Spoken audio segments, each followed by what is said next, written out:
Nanindigan pa rin ang Sultan ng Sulu na hindi nga aalis sa Sabah ang mga miyembro ng kanilang Royal Army sa kabila ng deadline na ibinigay ng Malaysian government ngayong araw. Sa katunayan, magtatayo na nga sila ng bahay doon.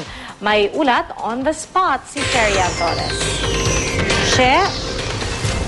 Yes, Pia, katatapos lamang ng pagsamba dito sa Blue Mosque ni Sulu Sultan Jamalul Kiram III, gayon din yung kanya mga kasama o kababayan dito sa May Maharlika Village sa Taguig City. Pero bago yan, narito muna, Pia, yung mga nangyari. Dumating alas 11 na umaga sa Blue Mosque dito sa Taguig City si Sulu Sultan Jamalul Kiram III. Ilang minuto siya nakipag-usap sa mga religious leaders dito bago nakipag-usap sa media. Pagpatak ng eksaktong alas 12 ng tanghali, sinimulang sumamba. Medyo nagpakita siya ng iritasyon ng tanungin tungkol sa deadline na itinakda ng Malaysian government ngayong araw para lisanin ng kanyang grupo ang Sabah. Gobyerno ng Pilipinas lang naman daw ang nagbigay ng deadline at hindi Malaysia.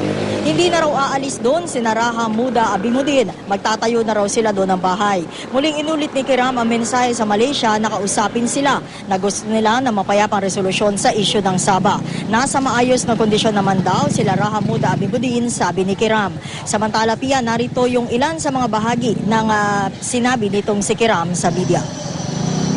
It's always the case about ultimatum na yan. Puno na ako ng ultimatum. That ultimatum kaguna, wala naman yan.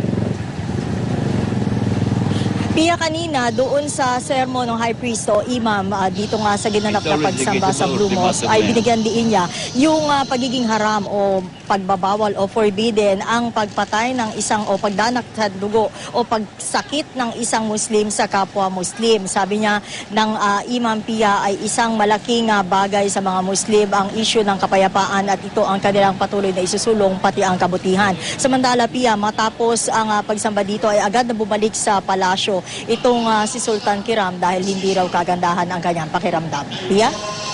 Maraming salamat, Sherry Ann Torres.